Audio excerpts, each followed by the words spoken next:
Um, Tonight we're going to do something a little bit different. Let me make sure I'm on here. Okay. As you know, we just got back from Israel last Thursday, a week ago tomorrow. And I wanted to take tonight to deal with the question of, well, not really deal with the question of why'd we go, but I mean, some people would ask that question, why on earth would you want to go to Israel at a time like this? We had some people who asked us that question. And I know I said it in the video, it's true, you know, you wouldn't know that there was a war on when we were there, because it was so quiet. We were on the northern border, we were down in Gaza, not like Gaza. And in Gaza, we heard some boom things. And so, you know, and my philosophy is basically, well, if the guy who's giving me the tour isn't excited, I'm okay. So, you know, you hear a boom, he said, don't worry, that's us. Okay. I'm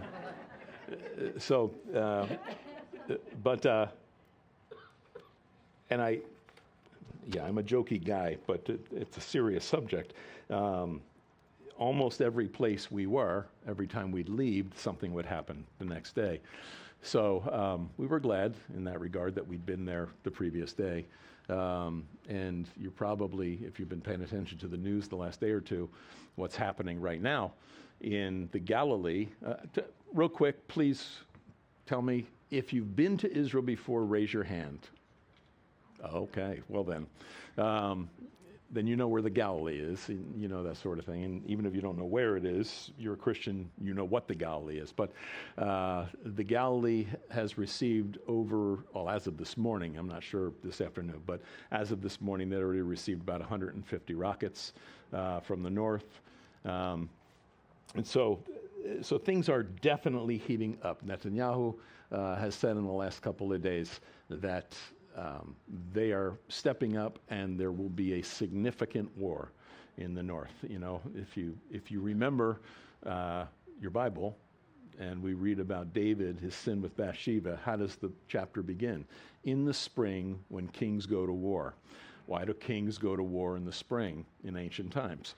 Because winter is the rainy season, and your chariot gets bogged down in the mud. And the same thing happens with tanks.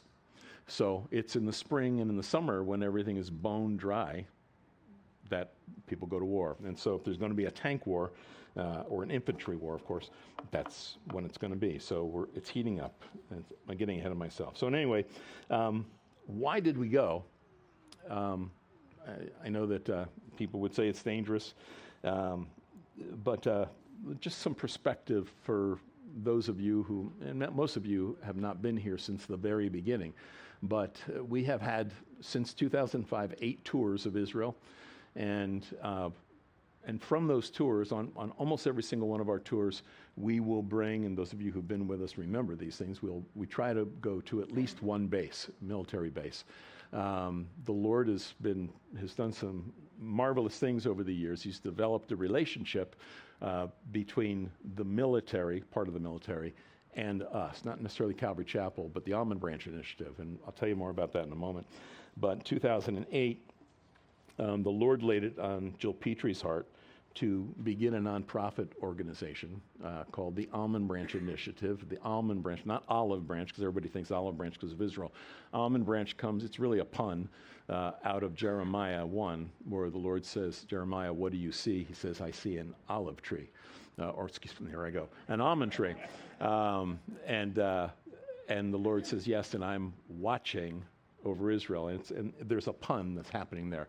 The shoked, the almond branch, the shakad, to watch. And so because of that, we developed that name as a pun. Because the theme of Almond Branch, the motto, is to bring hope in the face of hardship. And so over the years, Jill can clarify this for me in a moment, but I think Almond Branch has delivered at least $250,000 worth of aid to Israel since the beginning in 2008, and really just since October 7th, and this is almost all you, over $100,000 worth of aid has gone to Israel, and much of that, really most of that, to the military. And let me just explain this before I invite Jill up. When I say the military, people can get the wrong idea. We're not buying guns for them. We're not buying ammo. That's not what we're doing. In Israel, historically for us, almost 30% of the population live below the poverty line. And it's probably more than that now. And when you send your son or daughter to serve in the military, because military service is compulsory, everybody has to go when they graduate from high school, and men and women. And so it's not like the American military. You get boots, you get a uniform, and it's usually someone else's uniform, right? So, and you get a weapon. And that's about it. Other things that you may want/need, like maybe your son or daughter is stationed up in the Golan Heights and it's cold at night. All of the others in their unit have a nice fleece with an insignia of their unit on, but your child doesn't because he can't afford it. You can't afford it. You can't afford to buy it for him. But we get those names through Almond Branch, and we're able to purchase that sort of thing and give it to those soldiers. Not just because we're trying to do a nice thing, it often is an opportunity to share the gospel that way. And so it's helped Almond Branch to build a bridge with the military. And there have been a lot of other things. I just give that as an example. So before we go further, because I want to tell you more about why we went and all that, Jill Petri, Jill's here. Come on up, Jill. Take a moment and explain some things to everybody. And then I'll show you some pictures. Well, first of all, I want to say thank you, because Almond Branch is all of you, and if this is live stream, it's all of those who pray, those who give. We're a tiny number of people that are actually, working with some of the figures and numbers, but that money that comes in and support is from you guys. So when we were there this last time, they gave us an award, and you have to understand, in the Golan, they right now they're in a hot position, so much so that we couldn't get up there this time around. But in the middle of that, Commander Neer, who's become a friend, still sent 3 guys down for us to talk to and spend some time with, and it was, I think, mutually beneficial for both of us. But in the middle of that, they still went out and made a plaque thanking us in particular for supporting Golani 13. We support a lot of different units and some of the surrounding communities as well, but it truly is because of all of you. So thank you so much. I wish I had a little something to hand out to everybody. And actually, the number we've brought into Israel is closer to $500,000. And that's, when you consider how many people, how many churches are just turning a blind eye and what's happening in our world today. I know you do it because of your love for Israel, your knowledge and your understanding, but stay faithful, because their friendship circle is growing smaller and smaller, and you can't underestimate the power of what we do. I wasn't going to mention this, but just as an example of their appreciation, I had some challenge coins. Those of you who are in the military know what those are, made up, letting them know that we're Bible-believing Christians and that Almond Branch supports them, and then scriptures reminding them and letting them know that we understand that this is their land given to them by God. And in a couple of cases, they grabbed that coin and were like, is this for me? And just held on to it. One gal, I thought she was going to start crying, just as a token to spend time with. And I don't want to take too much time, because I want you, John, to go ahead with the presentation. But God is so good, and they are still his firstborn son. And so I can't thank you enough. I know we're going to be working hard to try and raise money for a future project. The needs and it's overwhelming, and I hope you get a little bit of a taste of that tonight. But we could probably bring hundreds of people down on a rotating weekly basis, and it'll never be enough. So continue to pray for us as we try and narrow down. We got some really good ideas, and I thought the other day we're almost going to have to do 2 different mission thoughts, because you never know which end of the country is going to light up and be hot. But God is faithful, and if He opens the door, we're going to step through it. So again, thank you very much. I don't want to take any more time, so you can enjoy the presentation. But this one's for you guys. Thank you so much.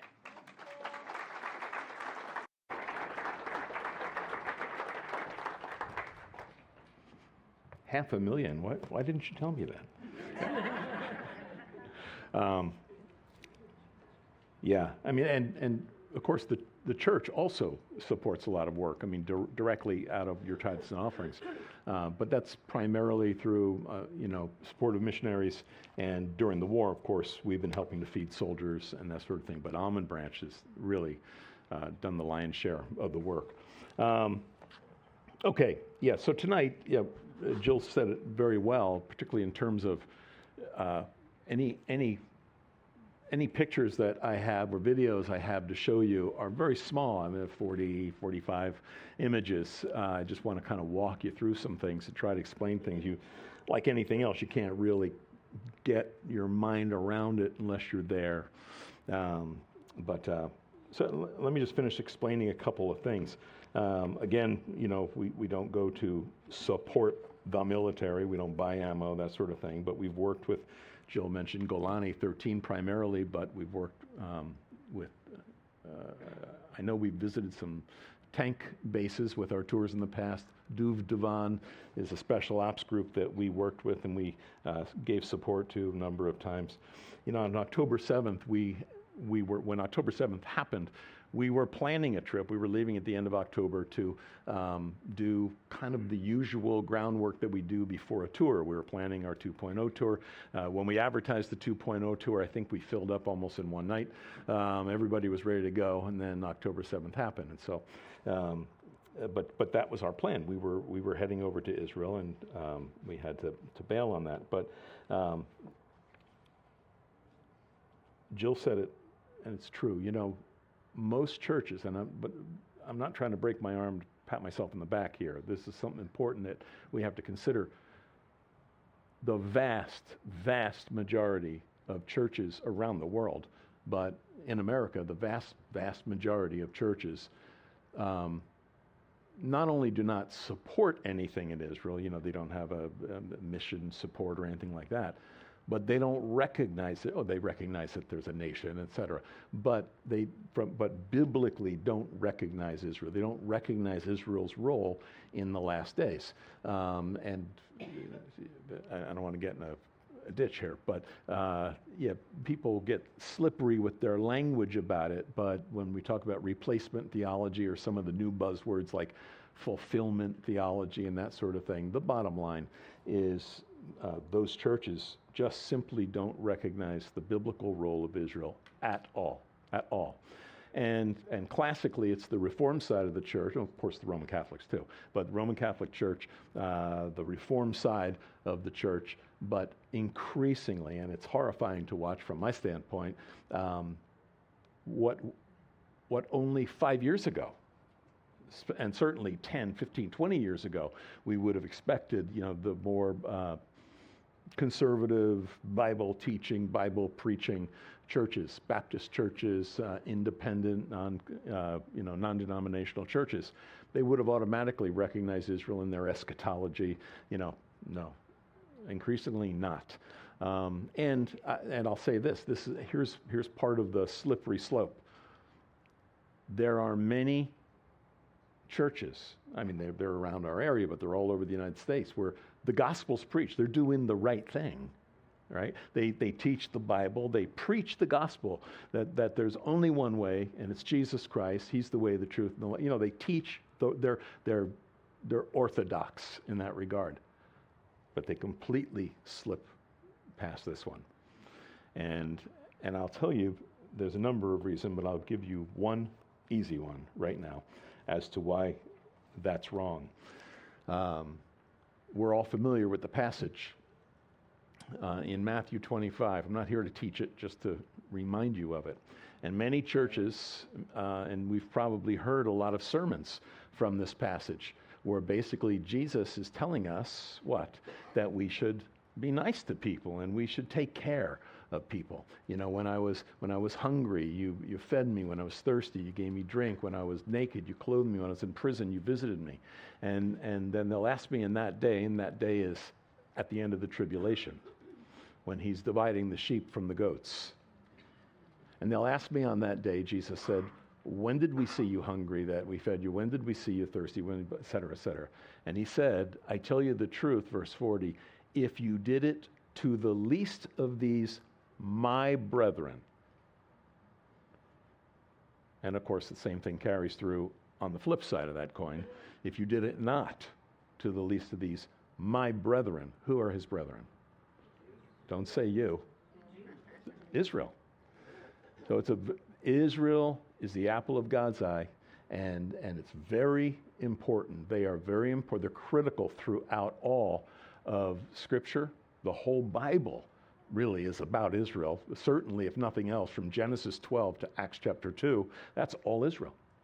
And so I say that because that's the reason why, as a church, we do what we do, and why Almond Branch does what it does. I'm not here to sell Almond Branch, although if you're interested, there's a list on the counter. If you're not on the mailing list, you can get on the mailing list very easily. But I'm just saying that's why it's so important to do this. And so there's a lot of things you can look at. I'm not going to go through all that now, but on October 7th, and I'm sure we're all familiar with what happened on that day, that Saturday.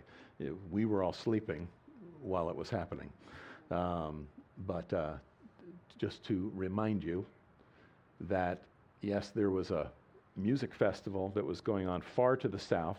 If you follow the news and you understand where the Gaza Strip is, so just right near the Gaza Strip, down near where things are really cooking right now at Rafah. Just to the west of that is an area where they were having a festival, young people. And it was not the best thing that I would want my kids to go to. It was very new agey and all that. So, I'm going to talk about what was going on there. It's what happened to them. Terrorists came in from Gaza. They cut through the fence, and they came through all sorts of ways. They came through in these gliders, hang gliders. They came through on motorcycles, etc. And they had all kinds of weapons. And Jesus says the enemy comes to steal, to kill, and to destroy, and he did that day. And I'll show you some pictures of that. But they didn't just hit the festival, but they hit the kibbutzes. So the kibbutzim. A kibbutz is singular. Im on the end is a plural. So the kibbutzim. Say kibbutzes, you always feel like you got to keep saying S. So the kibbutzim. So we went to a couple of those, kibbutz Alomim, kibbutz or Kfar Aza, which is the kibbutz at Gaza, Be'eri, and some of these others were hit terribly. I mean, the atrocities are terrible. And so, but what was going on that day? I think it's interesting if you put this in perspective for yourself as a Bible student. Think about this. It was on our calendar. It was October 7th. To Israel, it was Simchat Torah. You say, okay, what does that mean? Well, it was the end of the last of the 7 Mosaic feasts. It was Sukkot. Sukkot or Feast of Tabernacles. It's a week-long festival that's celebrated throughout Israel.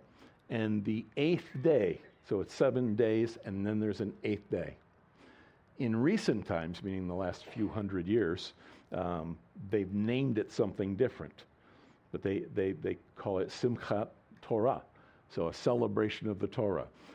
Like you probably read through your Bible through a year, and if you don't, you ought to. They read through the Torah in a year. They also read through the writings and the prophets in a year, but the Torah especially, they read through in a year. And they end their reading cycle on the 7th day of Sukkot, and they begin it on Shmini Atzeret, the 8th day, or you'd know it this way. John chapter 7, verse 37 through 39, on the last and greatest day of the feast, Jesus stood up and said, if anyone is thirsty, let him come to me and drink. That's the day. that it was happening. And you've seen the reports. You know something about what happened. We didn't go for the purpose of just seeing tragedy. That's not our reason for going. The reason we went is because in the past, in these 5 or 6 mission trips that we've had out of this church, we know we've been wanting for a while to do another one. And then after October 7th, we knew we had to.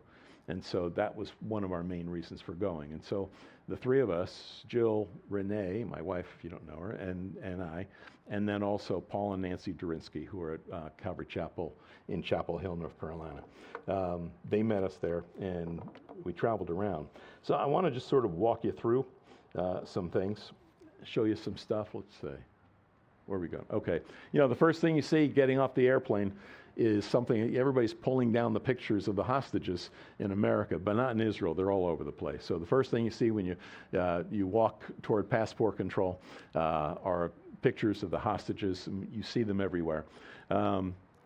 We started off by renting a car and driving where, we kind of know the roads anyhow. We've been there a lot. So we were driving up to Tiberias, Migdal, that area, right on the Sea of Galilee.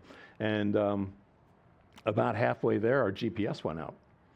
And, Renee's my navigator. I'm driving, and she's got it on Waze, because Waze is the way to go, right? You're in Israel, use Waze.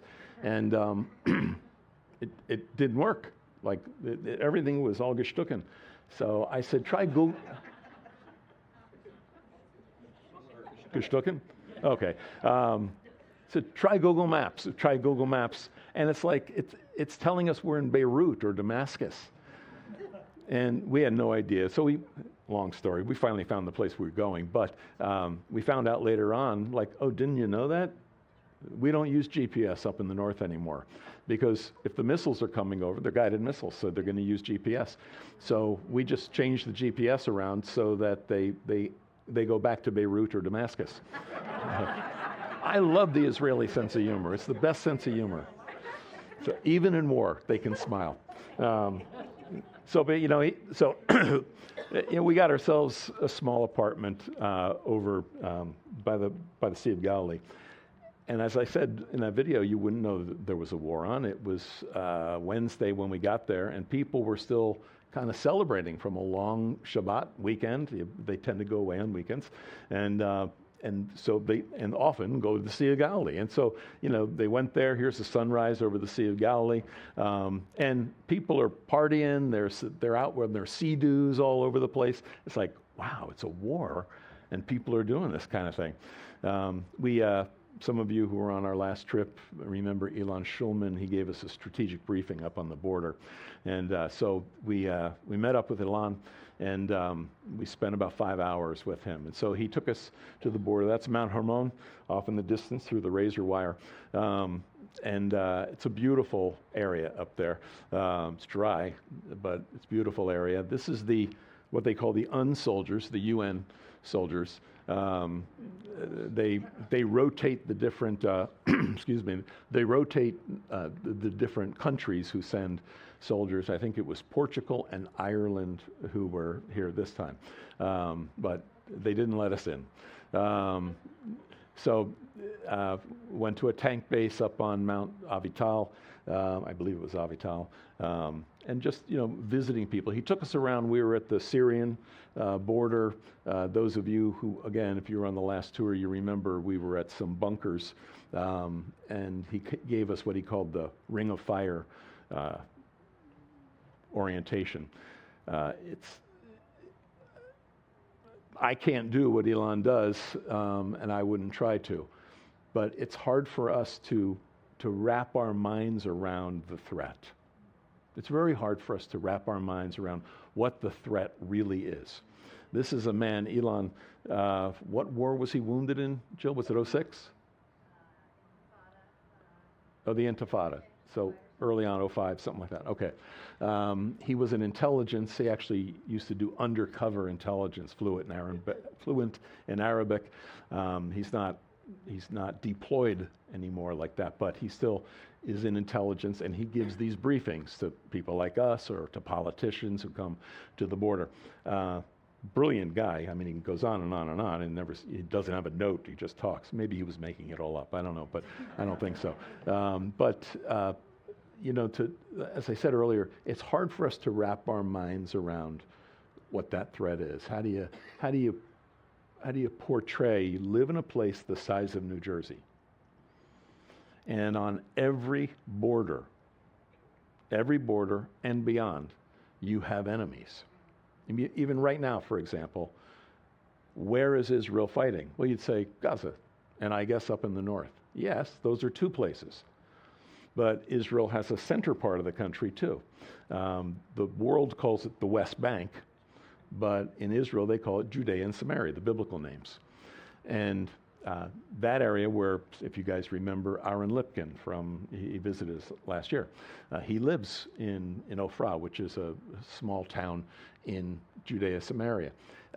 Well, Judea and Samaria is full of nice Jewish Orthodox towns and some pretty rugged Arabic towns, Jenin, Eli, places like that, rough places, who the population, many of them work in Israel, are employed by Israeli businesses, etc., but they hate the people they work for, more than the average employee might.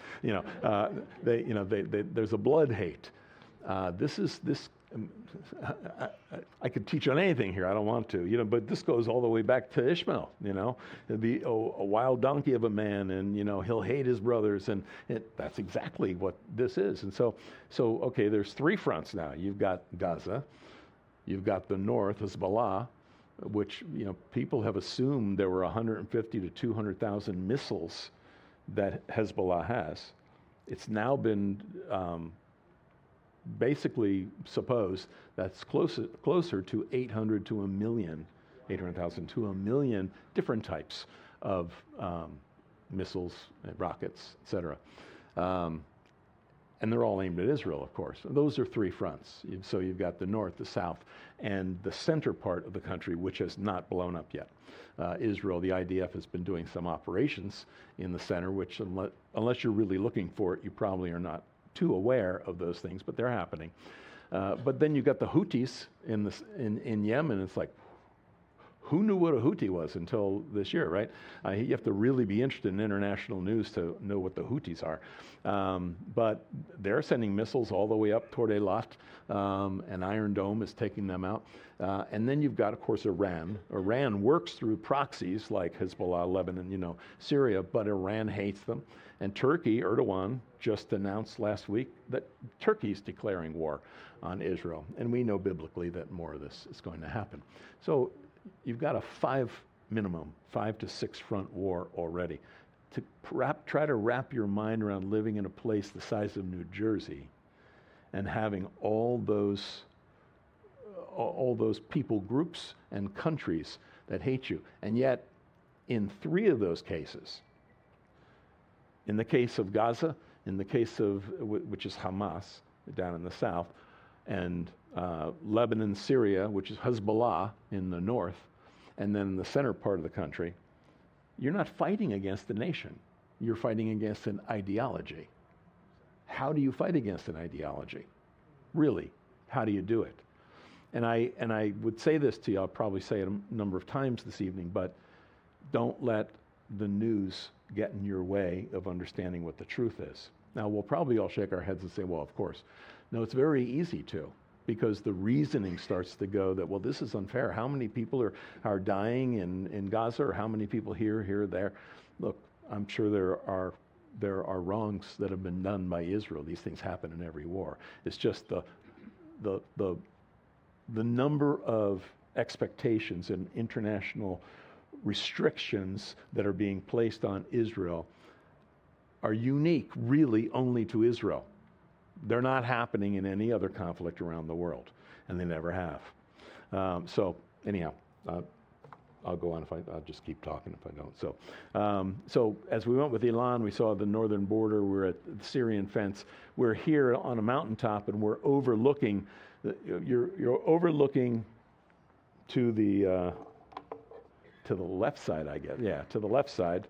Over here is Israel, the top part of Israel, and up here is Hezbollah outpost. This is the Lebanese border right through here. Okay. We didn't show this to our family, so don't tell them. And I remember saying to Ilan, I said, so it's relatively calm. I mean, nothing's happening. I said, have you been getting many rockets? He said, well, not that often. Okay. I guess that means we ought to go to lunch. So let's take a look here again, just so I know it's real blurry, but so here's that little thing here. That's getting all the news, the Gaza Strip. In fact, 50 years before this October 7th, many of us, and I can tell by looking at you, remember the Yom Kippur War.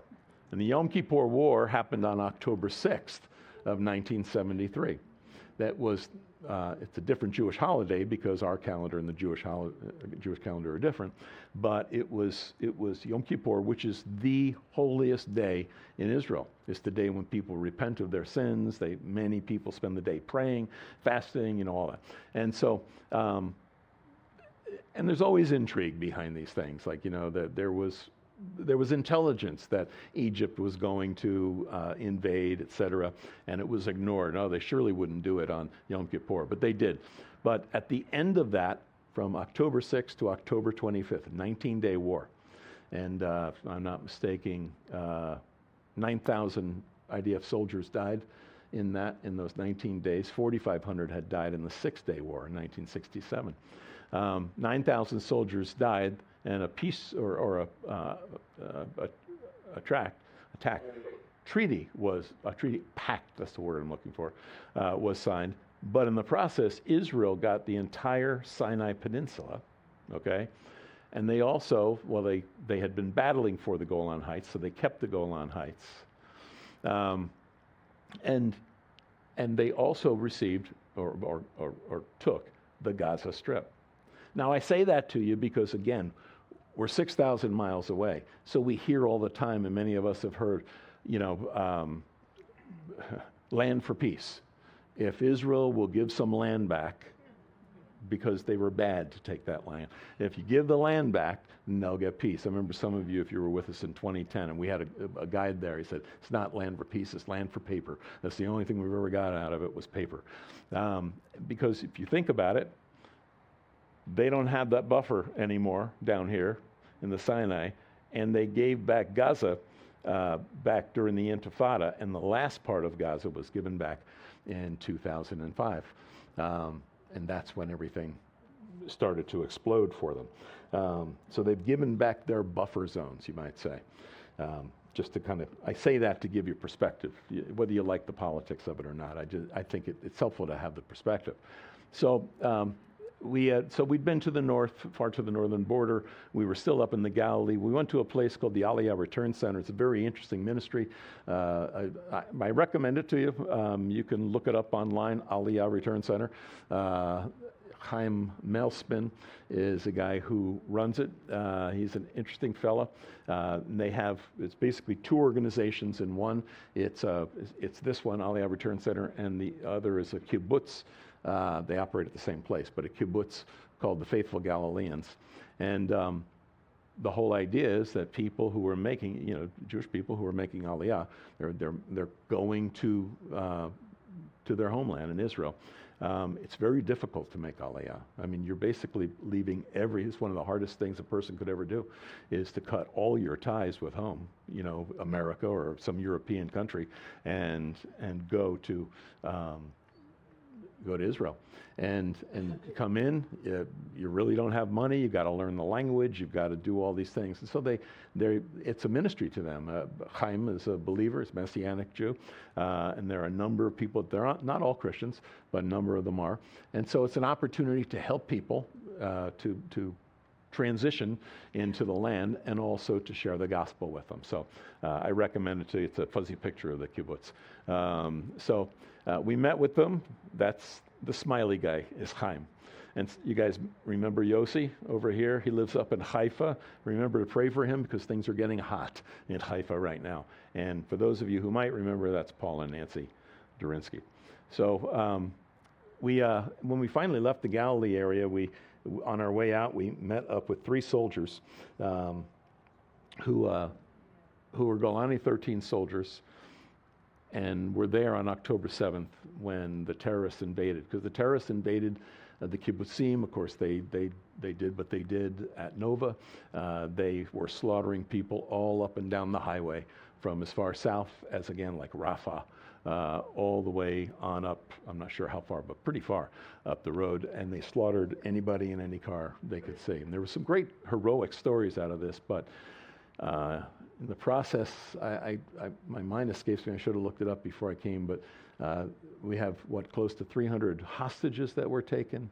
And I believe the number at the end of the day, that day was about 1,700 who died.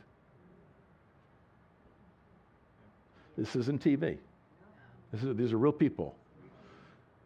They weren't, some were shot, bullet, head, dead. But I won't describe to you the way so many of them died. Just horrific stuff. We're not, as I said before, it's an ideology that they're battling against. But it's an ideology that has its roots in only one place. And it's the devil himself. It's absolute wickedness. It's not a fair fight. It's nothing like that. It's and we can't tonight go into all the whys and wherefores of all this. But so these are 2 guys. He's 20, just turned 20. He's probably, I didn't get his age, but I would estimate him probably somewhere in the range of you got to eat. And this fella here, both these guys are 20 years old. They were there during the invasion on October 7th. They defended their base. They were in a large, probably the size of the stage area, shelter. But there were about 6 or 7 of them in there, and there were 25 or 30, I forget the number, of terrorists who were coming at them. These are young men. I mean, they're not men because they're soldiers. You can tell they're men. There's something you notice when you're in Israel, and those of you who've been there probably remember this. There's a maturity that you're not used to seeing. And there's also a level of patriotism, which I believe has to do with compulsory military service, and also knowing that there are enemies all around you. You take these things seriously. But they defended. One of them killed 3 terrorists. Another one watched his friend burn alive. This is real stuff. I mean, it's and we spent about 3 hours with these guys, trying to share the gospel with one of them, and it's just so. It was interesting to hear their stories from that day down at the Golani base. Again, if you were with us on the tour, you remember that base that we visited. That's the base they were at, and now they were on their way to the northern border because they were starting to bring in as much infantry as they could for the next stage. Let's just watch this for a moment. This is Nova. This is the Nova site. I want you just to absorb it. What you're looking at is where bodies were found, people who died, some who were taken. It's all cleaned up, but there's no other thing to do except just hear it and watch it. There, for those of you who went to Ground Zero, for example, you had that sense. It's hard to put into words, but it's a similar sense there. I mean, there are sons and daughters. When you look at the ages of them and what they were doing, and regardless of any value judgment you may have about what they were doing. That's a different issue. But they were there in this early part of their life just having fun, you know. And the thief comes to kill. And he comes to steal and destroy too, but he comes to kill, and that's what he did. Here's Paul walking into a shelter. Because again, you know, if you're in Israel, almost anywhere you are, everywhere in Israel, there are shelters. So when you hear, especially in the south, you hear Sabadom, red alert, you have a certain number of seconds to run to a bomb shelter. And this is one of those. And so this is right outside of kibbutz Alamim, where we spent a number of hours that day. And many people ran. They were coming up the highway from Nova, which is sort of that direction from the shelter. They were coming up Highway 232, and they thought to hide in here. But it's not you'd think it'd be safe, but not a safe place. You can see the pock marks in the wall from bullets and shrapnel. And now these shelters have become memorials, you know, for the people, showing love for the people. This sort of thing is all over the South. It's really all over Israel. But this is, I really have only a few pictures of any of these places. We have lots of pictures, but there's only so many things I can show you. Kibbutz Alamim, you know, when we hear of these kibbutzim and the things that the terrorists did, you know, we think of all the carnage, and that's true. There was a lot of carnage. At Kibbutz Alamim, what was the number, like 20 people died, something like that? But this is an agricultural kibbutz. I mean, they're all kind of agricultural, but this especially is an agricultural kibbutz. Much of its produce is exported to Europe. You know, all sorts of crops, you know, tomatoes and green peppers and onions and things like this. And of course, livestock, you know, so there's cattle, chickens, and that sort of thing. Here's a picture, and you can see the destruction. It's all burnt. Here's more of the greenhouses, all destroyed, and all the debris has been brought out, but everything was destroyed inside. What the terrorists did is not just light it on fire. That was part of it. A lot of gasoline, a lot of that sort of incendiary devices were used, but they were strategic about shredding the irrigation systems. I mean, you can't grow anything in Israel without irrigation, right? So they shredded the irrigation system. They destroyed the controls. They did all of that sort of thing. The thief comes to steal, kill, and destroy, right? Some of the people on the kibbutz ran to these bins. They tried to hide in the grain or whatever was there. There were a number who hid. Those are cattle. It's cattle shed. Many, I don't know how many, but there were some who hid in the cow manure. You do what you have to do, you know. There's one story you may have heard about. There are a lot of Nepali and Thai workers at these kibbutzim. They you know, it's good money, and they're pretty skilled at it. And they've all pretty much left. A couple have stayed, but now they're starting to come back. They believe in Israel and they want to support it. But you may have heard the story of one who hid up in the. There's Renee. He got up on the refrigerator and, you know, running for his life, and he hid up in a suspended ceiling. Like, you do what you got to do. I don't think I would have gotten in that ceiling. I mean, I would have wanted to. I just don't think I would have ever gotten there. And I know it wouldn't have held me. It's just a picture from Nova, give you a sense of the number of people who were died or taken hostage. This is what they did that day. They came, they busted through the fence. These are terrorists on top of an Israeli tank. They busted through the fence, and they did a lot of damage before they were pushed back by the military. And look, there's all sorts of things which I'm not going to talk about tonight. But when you go through Israel, you know, Israel's like any other country in the world. People have their opinions about the politicians and all that, right? And I've often said to some of you, you know, you say you love Bibi. I'm a big fan of Bibi too. But in Israel, people aren't such big fans of Bibi. It all has to do with taxes and, you know, the kind of things any of us would be concerned about in our own country. We like him because he's a hawk. So maybe you don't like him, but I do. But But in Israel today, there's all kinds of questions. Everybody's got an opinion about what Israel should do.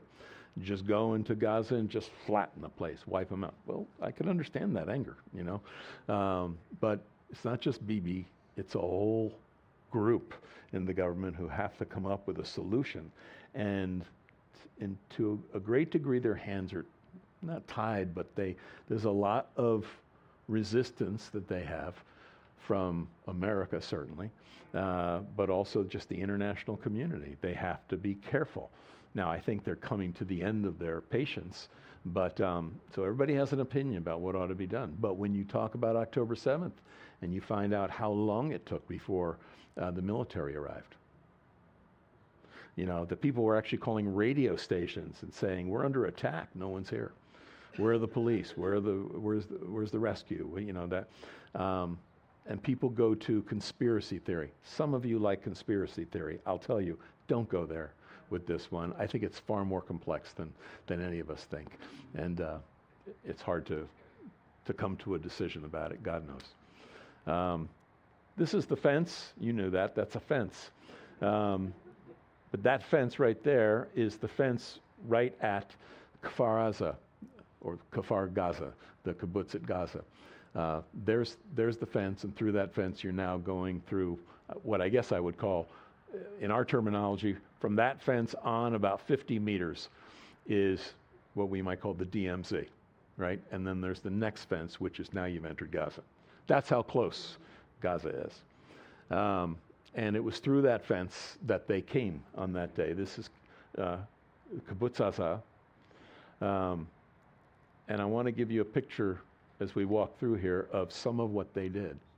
These are almost like dormitory rooms for the young adults. The kibbutz is a very social, it's a society, a small society. 900 people live here, or did. 2 are there right now. And as young people graduate high school, they go into these little dormitory, like the tiny apartments. And the terrorists came for them. You can see, the bullet, shrapnel, that sort of thing, all over just how it was torn to pieces. The way they, Imagine being on the other side of the door. Young men and women slaughtered in their homes. I mean, look, there's no blood when you're there. It's all been cleaned up in that regard. I mean, that's one thing you got to say for Magen David, which is Israeli Red Cross, basically. Every piece of flesh, because the body is precious. They have a very biblical perspective on these things. They don't believe in Jesus Christ, but they have they read the Torah, and so they take this very seriously. So they come and they do the work of cleanup. So every piece of flesh has been found, and they try to match it with, but, so you don't smell anything, but you see what remains. Someone's living room. In the fields, you say, well, it's hot there. Of course it's brown. Well, it's because the irrigation's not working. So,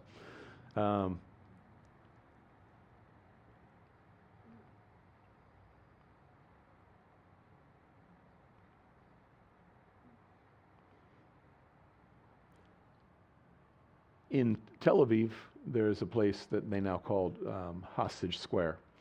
So, of course, the point is to draw attention and keep the focus on the hostages and those who've died, but particularly in this case, to keep people's attention on the hostages, because you know how easy it is in our country for that was another news day. We go on to the next one.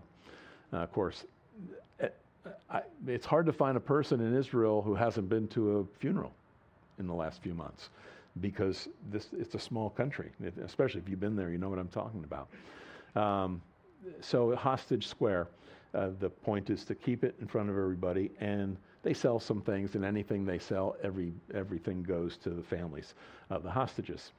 So this is a mock tunnel that they put together to give you a sense when you walk through it of what the typical tunnels are like, that go from from Gaza into Israel. And incidentally, there are hundreds of these from Gaza into Israel.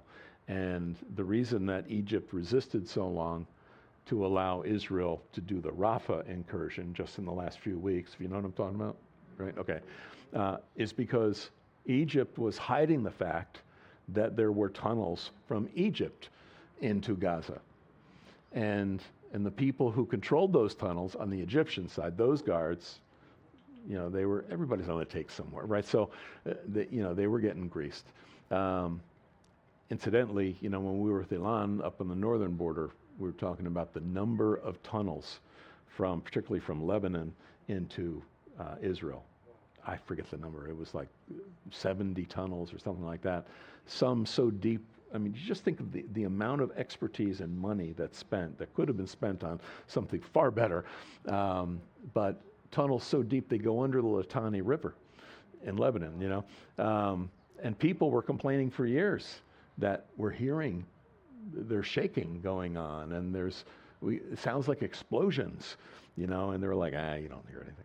But they were building tunnels. But this is at Hostage Square. You walk through it, and there's sound effects. You get a sense of gunfire and that sort of thing outside. But it's provocative experience. They set up this long Shabbat meal table, right? The idea was for Shabbat, because everybody comes home for Shabbat every week, and no one's coming home. And so the table was set, and you don't see it really here. You might see down here where there's no table setting by these chairs. There's just a little piece of rock or plaster with a nail through it. Those are ones who've died. And so the table goes on pretty far from here. To give you a visual to remember, to understand just how profound this is. There are these posters everywhere. An interesting thing happened to us when we were here. Oh, that's Aaron. He says hi. He's a different man today than he was a year ago, because he's 49, so he's a reservist, and so he's carrying a weapon, and he helps to guard his town. But when we were at Hostage Square, Jane, you remember our guide, Jane, she said, I wonder if my grandson will come out. So the IDF tower is right across the street from there. And he works there. He's 20 years old. He's a lieutenant, and he's in intelligence. And so she called him and asked, can you come? Maybe we'll have coffee or something. So he came out. We never had coffee, but we stood there talking. Yali, what a man. I mean, this young man, 20 years old, in intelligence, can't tell us a thing. I asked him at one point, I said, well, just tell me this. I know you can't give me specifics, but what's your level of confidence about what happens from here? He said, it's going to be fine. Oh, okay. But Jane said to us, he's a very interesting guy. He's studying Christianity. What do you mean? Well, he's reading the Bible, and he's reading, theologians. Like, what? He's raised in a non-believing Jewish home, basically. And so he came out, and how long did we spend with the guy? Over an hour? At one point, I think Jill went over and got all those, those plastic chairs you see all over the world, set them up on the sidewalk, and he just started asking questions, about, what happened at the Reformation and the Catholic Church and this and that. And like, oh my word. I mean, I got people in the church I pastor never ask these questions. And here's this young Jewish man asking these things. So pray for Yali. Remember Yali. I think he's coming to the Lord. And I told him, if you're coming to the States, I'll take you to Independence Hall. You'll love that. So, because really, I think he knows the Declaration of Independence and the Constitution better than almost anybody in this room. He loves America. He loves what it really means, and how I wish, can I say it? Not only we, but especially our younger generation, even knew we had a Constitution. Anyhow, so that's Aaron. That's one of the malls we were in. I like that.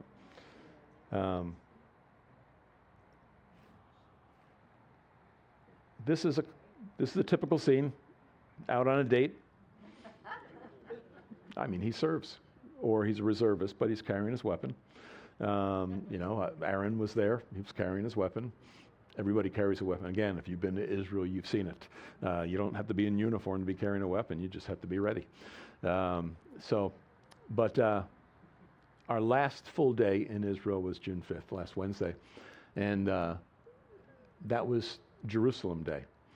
Jerusalem Day is the celebration of the taking back of the old city and the wall, the Kotel, during the Six-Day War. And we had been in Tel Aviv at Hostage Square, and we took the train back, filled with all these young people, high school and young adults, wrapped in the flag, and they were chanting and singing and dancing. And we got off, at our exit, at our stop at Jaffa Street, and it was nuts, but it was a blast. Hundreds of thousands, really hundreds of thousands, walking down Jaffa Street to go to the Western Wall. And they all stood at the Western Wall and pledged, we'll never lose Jerusalem, and we're taking the Temple Mount. There were more, if you know anything about Jerusalem, and if you know anything about the Temple Mount, and how hot this is, how hot a topic this is, even this time last year, the Waqf, which is basically the Muslim control, Muslim police over the Temple Mount, they wouldn't allow an Orthodox Jew up there. And if they thought you looked like you were praying, like what does it look like when you're praying? If they thought you had your head in a certain posture, they would kick you out. I think the number was something like 30,000 young people went on to the Temple Mount last Wednesday and said, we're taking it back. So I'm telling you this, well, I understand that. And let me say, don't misunderstand by me saying it the way I am, because I'm not rebuking anybody. Don't take it that way. But I think we need to keep in focus what this means. Because one day soon, and I believe this is only my twisted view, okay? But probably after a great conflict like the Ezekiel 38 invasion or something like that, when God, not the IDF, but when God conquers their enemies, then the great world leader, the Antichrist, is going to enforce a covenant between Israel and the rest of the world and give them 7 years. And during that time, the temple will be built. And many of us as Christians can get very excited about that. But let's not forget what the purpose of that temple is. That temple's going to be defiled by the Antichrist. So the taking back of the Temple Mount, it's like, I agree with that sentiment. There's a part of me that wants to celebrate, but I have to stop myself and be sober and realize what really this all means. So it's like we want to root for, can I say it? The Eagles instead of the Giants, right? But it's not a game. I mean, I know you know that. I'm not rebuking, don't misunderstand. But let's remember, it's so complex. There is no more complex issue in all the world than Israel. No one can understand it except God himself. Israel doesn't understand it. They try to see things like any of us with some clarity, but they don't really understand even themselves. They have a complexity that no one understands, and certainly the church doesn't understand. Even those of us who love Israel, we don't fully understand it. But speaking with Yali that day, I know we all walked away with the sense of, this guy could be. I asked him, you got a girlfriend? No. He could be one of the 144,000. Think about it. That's how close we are. And here's someone who's this close to trusting the Lord, and we're this close to the shift from this time period into the tribulation and what separates it, the rapture. He could be. And there's 143,999 others in Israel. I think I did the math. So it's pretty fascinating to watch this. I like that picture. By the way, today, all these rockets came over in the Galilee. We saw Daniel. Those of you who remember Daniel Carmel, he was here last summer. He has the worship boats. He had in the past he's had two boats, Faith and Hope, and he just finished the Love boat. So we went out with him on the Faith boat. He had a small group. He, in the past, he says he's had up to 8 to 10 groups a day on his boats. And now he has, if he's lucky, he says 5 groups a week. I mean, everything is depressed. Really, all business is hurting in Israel, but especially the tourist business, you can imagine. But he asked us if we wanted to join, so we did. We went out with him. And there was a group from Thailand, I guess, what were there, 25 people, and it was quite interesting, with the songs. They led their own worship, and then he kind of came and did some of his, I don't mean cheapen it, but his shtick, taking songs we know and doing them in Hebrew. And at the very end, and I thought maybe we should end with this, he sang with the worship leader, the Thai worship leader. They went back and forth, and he sung Aaron's blessing. This is Noah Argamani. She's, the 4 who were rescued. They were not released. Forget that. They were rescued. It was a daring rescue.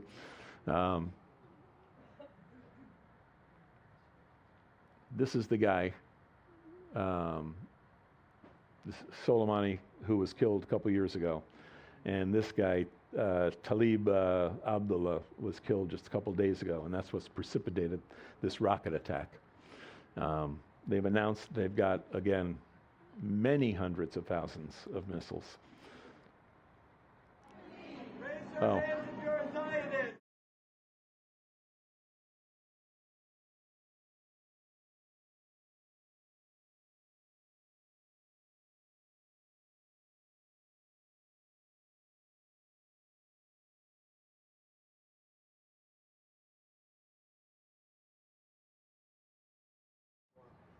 That was not a subway in Jerusalem. No.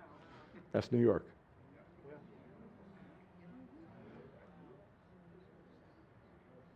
Have you ever wondered why so many Jews were trapped in the ghettos in Poland, in Germany? You ever wondered about that? Why did they get trapped there? Why didn't they leave? I mean, they had newspapers. They had radio. They knew about Hitler.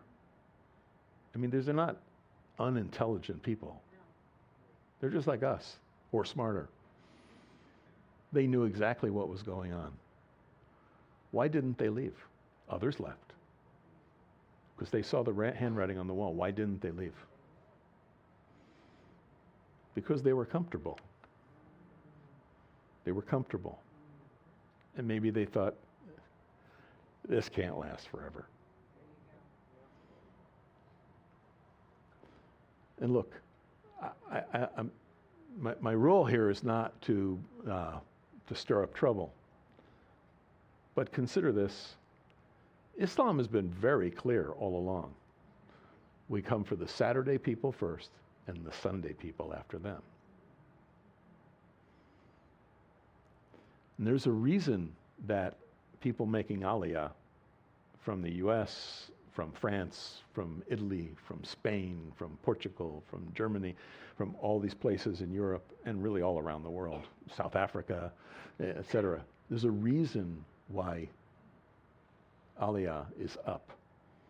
But still, it's small compared to the number of Jews who live around the world. Why aren't they leaving? They're comfortable. Why aren't they leaving the U.S. in droves? Because this can't happen here. Well, if it can't happen to them, I guess it can't happen to us either, right? So, I'm not saying run away.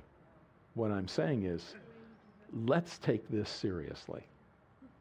I'm not saying, let's take it seriously and understand who we are as the church living in these last days. That we're not to run for cover only, but we're to stand and we're to be a light.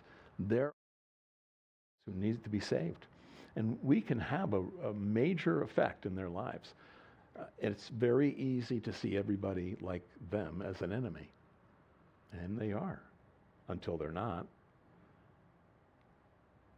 So there's a reason why God chose that I would be born in, of all places, East Brunswick, New Jersey, in 1954.